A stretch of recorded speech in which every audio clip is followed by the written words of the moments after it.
ಭಾವಗಳ ಬೀಸನಿಗೆ ಬೀಸೋ ಮಾಯಾವಿ ನೀನು, ನಿನ್ನುಸಿರ ಧ್ಯಾನಿಸುವ ತೀರಾ ಸಾಮಾನ್ಯ ನಾನು. ಆಕಾಶದಲ್ಲಿ ನೀ ದೀಪವಾದೆ, ഇരുಳಾಗಿ ನಾನು ನಿನಗಾಗಿ ಕಾದೆ.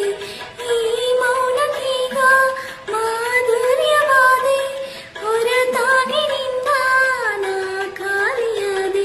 ಸಿಹಿ ಕಹಿ ಏನಾದರೂ ಪ್ರತಿ ಕ್ಷಣ ಜೊತೆಯಾಗಿರು.